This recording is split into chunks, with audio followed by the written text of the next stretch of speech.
السلام علیکم سلفی صاحب، یہ ایک بہن کا کوشچن ہے کہ ان کی بیٹی کے دائیں طرف درد رہتا ہے، ٹانگ کے اوپر والے حصے میں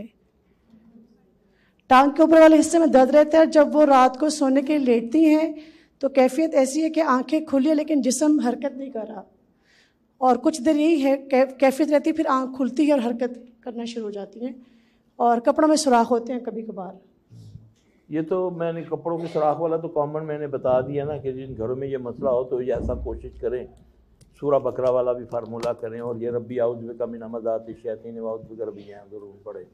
باقی جب بھی بستر پہ جائیں، جب بھی آپ بستر کو ضرور جھاڑا کریں. کسی آپ کوئی سیٹ ہے، کرسی، آفس ہے، وہاں جا کر پہلے ہاتھ مارے پھر بیٹھیں. ٹھیک ہے، بستر پر جائیں، بیٹھ کے پڑھیں سونے کی دعائیں، آیت الکرسی، بقرہ کی آخری آیات، اخلاص، فلق، ناس 3 بار یہ پڑھ کے، آیت الکرسی 1 بار، بقرہ کی آخری 2 آیتیں 1 بار، اخلاص، فلق، ناس، اور یہ پڑھ کے آپ نے 3 بار اپنے جسم پہ ہاتھ پھیرنا ہے. تو انشاءاللہ العزیز اللہ کے فضل سے آپ کے لیے آسانی ہوگی. یہ کام نہیں اس کو، بچی کو نہیں ہوگا، پر جسم پہ ہاتھ لازمی پھیرنا ہے. جب یہ نبی صلی اللہ علیہ وسلم خود آپ کا طریقہ یہی تھا سونے کا. ایک دعا ہے وہ یاد کر لیں، بڑی زبردست قیمتی دعا ہے. اعوذ بکلمات اللہ التامات اللتی لا یجاوزہن بر ولا فاجر.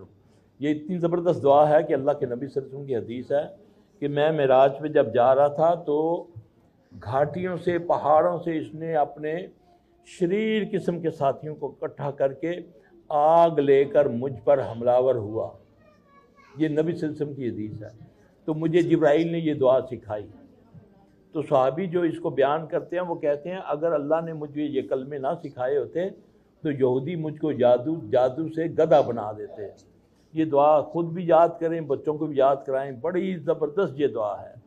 اعوذ بکلمات اللہ التامات اللتی لا یجاوزہن، لمبی ہے یہ آپ کو حسن مسلم میں مل جائے گی.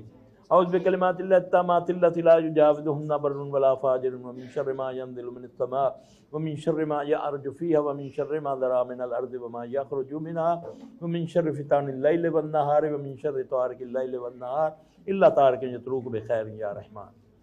یہ آپ پڑھیں، انشاءاللہ تعالی اللہ تعالی خیر و برکت